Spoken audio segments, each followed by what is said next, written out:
Jim Jones just snapped and went off on Tony Yayo right in the middle of Memphis Bleek's own podcast. And the wild twist? Bleek doesn't even rock with Yayo like that either. So now everyone's asking, what's the real beef here? Everything y'all niggas do, I don't do. I do the other thing. Everything y'all niggas go across the street that way, I'm going up. Holla at your boy. I do other things, man. I don't do what y'all niggas do. I don't do what niggas do. I don't watch niggas' money. I don't care. I just do what I do. Why does Bleek got smoke with Yayo? And what made Jim Jones lose it so bad? Let's dig in, because this one turned ugly quick. See, Bleek's side of the story is simple but deep. He's been Hov's day one since way back, like the little bro who always stayed loyal. But Tony Yayo? He's been throwing shade at Jay-Z for years. Yayo once claimed that Hov tried to block 50 Cent from performing at the Super Bowl halftime show, and ever since, he's been holding that grudge tight. So when Yayo sat down with Shannon Sharpe, this the difference between me and other niggas, right? Stack Bundles, one of my favorite rappers in the world. Rest in peace, Rest in Stack. peace, Ryan Squad. Rest in peace. Far Rock, Yep. you understand? Jim Jones, he had Stack Bundles, he had Max B. I looked at it like, great, you know. Stack's Bundles had a portion was still in the hood. No disrespect to Jim Jones. Fifth had me in Battery Park. I could walk out that barefoot. Get the See, socks. that's when a nigga love you, nigga. Get the socks, nigga. Sneakers Dior, nigga. But I'm walking out there barefoot. That's when you know a nigga love you, boy. Cause he making sure you don't get your shit split.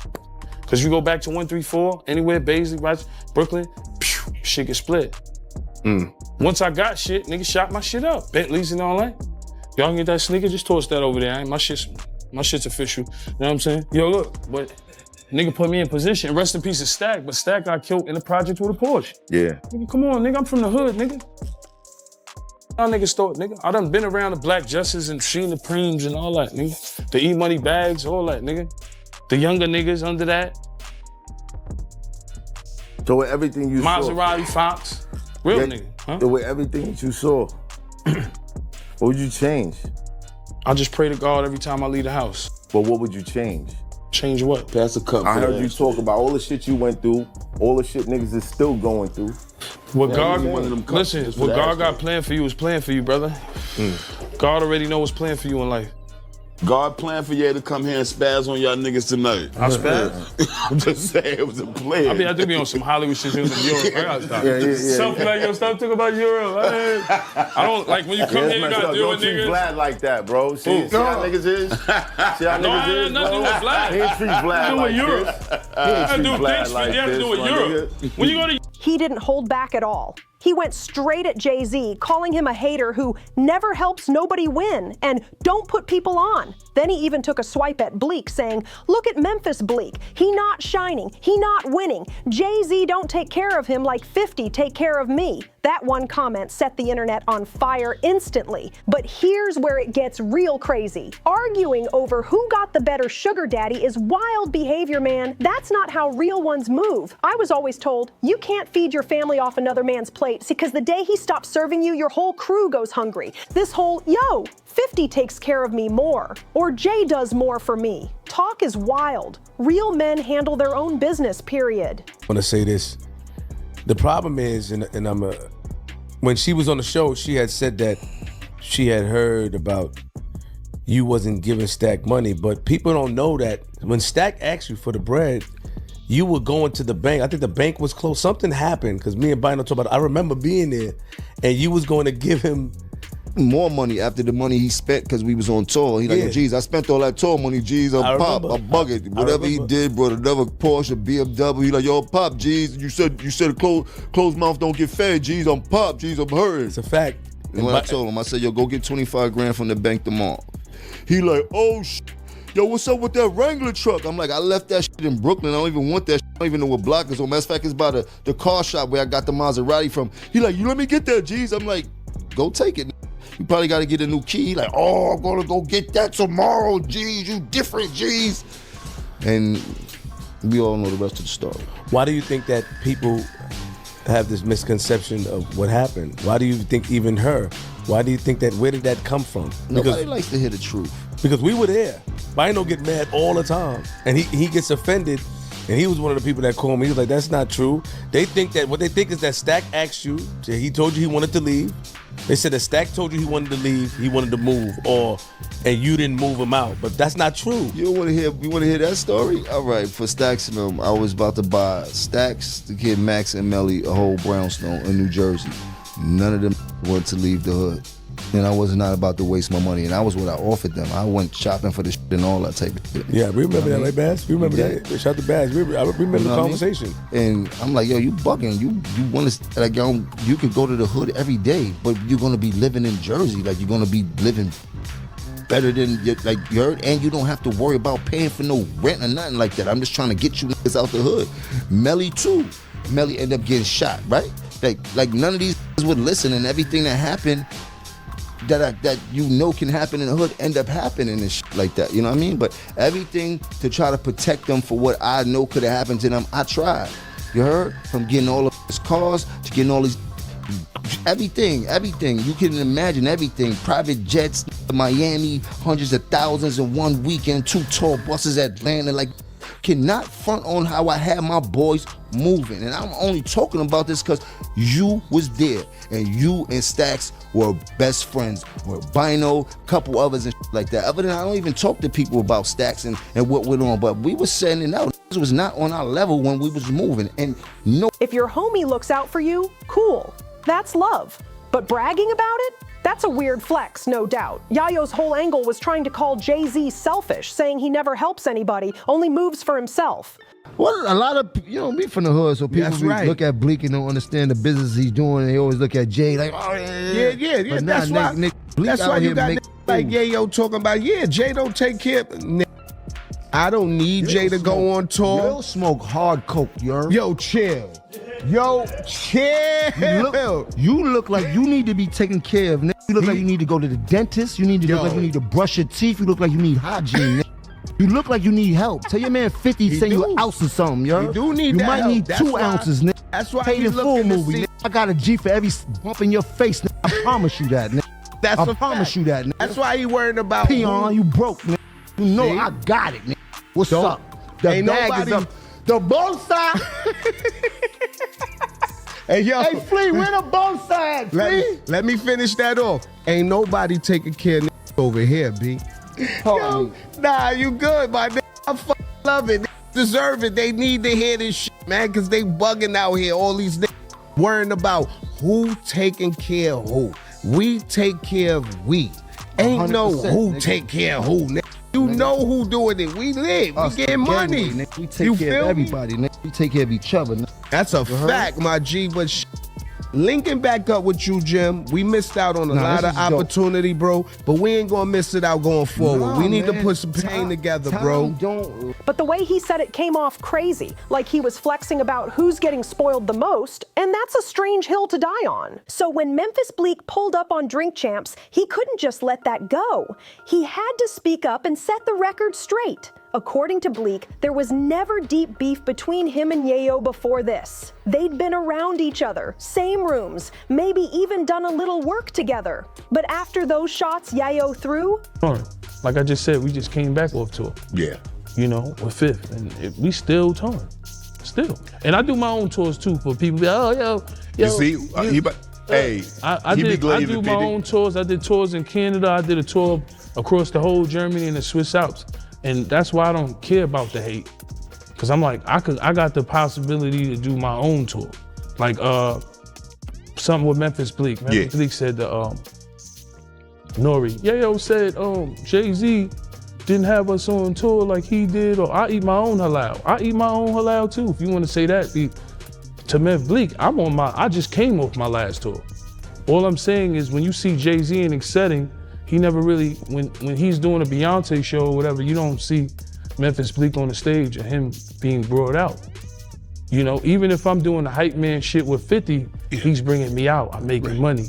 I'm going to— That's that man girl too. That's it. That's Hov's wife tour. Yeah, that's Hov wife tour. So I believe if Hov was out on his own, he would bring Bleek out. There is no need for him to bring Bleek in a situation where it looked like if this was last tour you're talking about with the Cowboy Carter. Right. Yeah. So to me, because I look at Bleek as a loyal guy, like I'm a loyal guy to Jay. But I look at like Fifth, my guy Hervé, one day we had TRL, and it's the young Gunners there. Yeah. And I'm talking to him about it. And Hervé says loud, you don't gotta worry about nothing. You got 50. Jay-Z doesn't do nothing for these guys like 50 does. And Hervé, I think he worked with them too.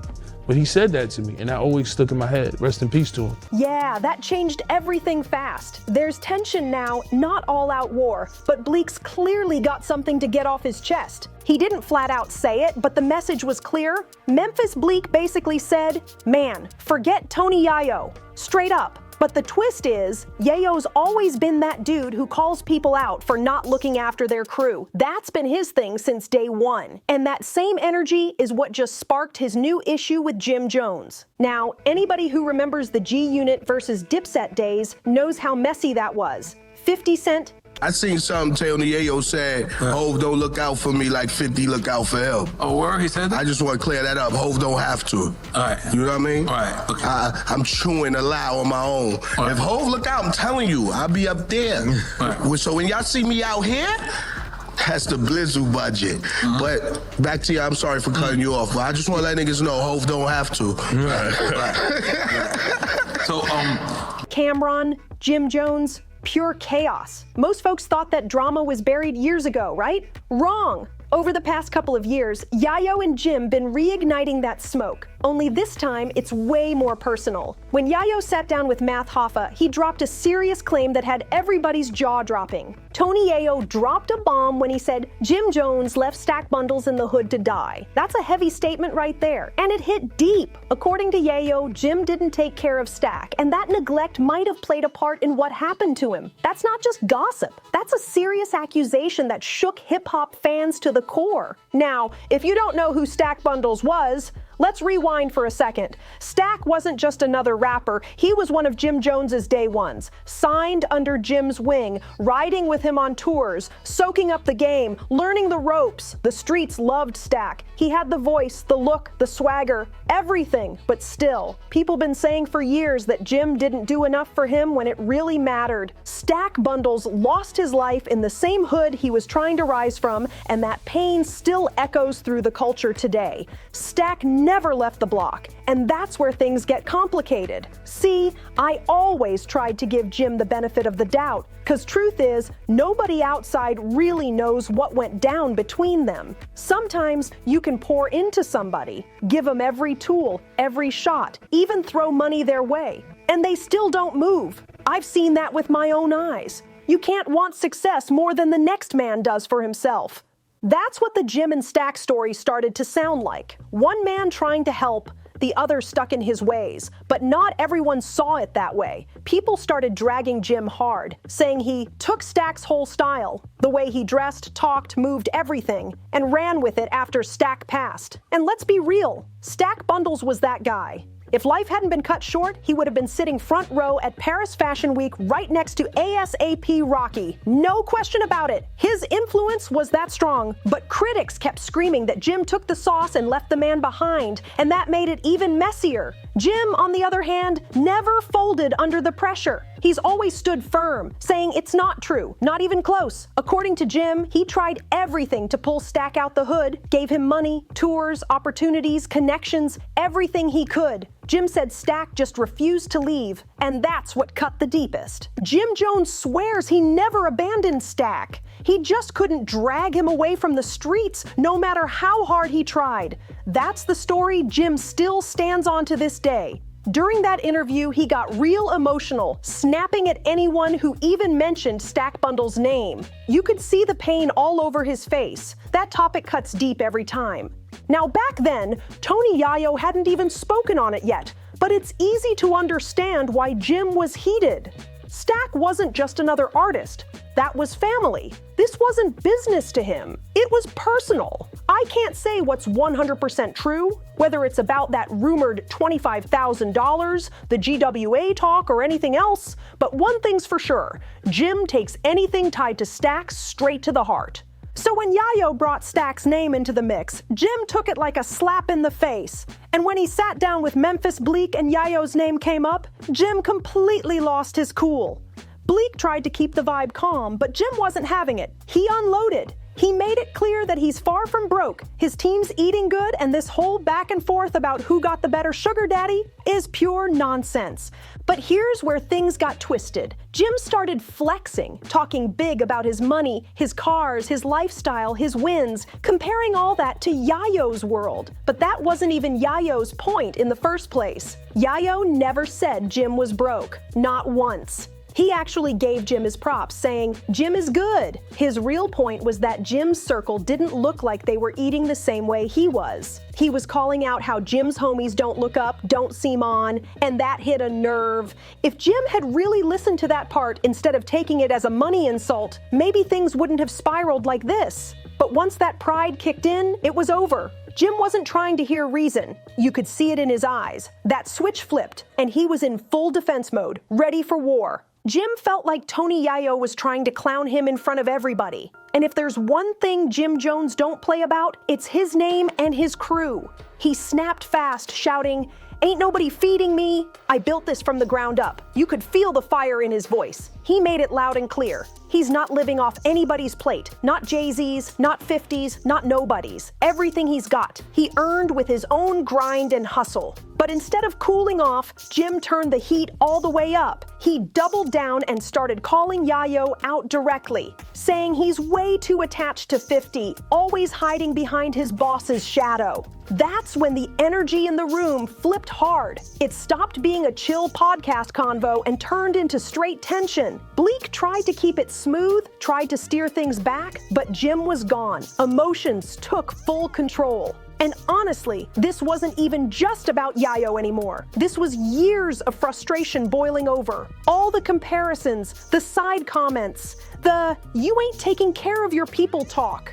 Jim had reached his breaking point, and in that moment, he let the world know he wasn't backing down. Not from Tony, not from 50, not from anyone. He kept flexing, talking about his cars, his success, his status. But deep down, this wasn't about money. It was about pride, respect, and legacy. Still, Tony Yayo wasn't backing down either. He played it cool, but came back in a slick way. Instead of ranting, he fired back on his Instagram story with a bold move that spoke louder than words. He reposted none other than Jim's longtime rival, Max B. That post sent shockwaves through the internet instantly. Fans were split right down the middle, half saying Yayo was petty for that, the other half calling it a power move. Either way, it was clear. This beef just went from verbal shots to all-out war in plain sight. Now the gossip mill is spinning out of control. Some folks say Jim was right to clap back and defend his name. They swear Yayo been slick talking for too long. But others think Tony hit a nerve and just said what everybody's been thinking. Either way, the streets are buzzing, and this beef got the whole internet talking non-stop. So tell me, who you riding with?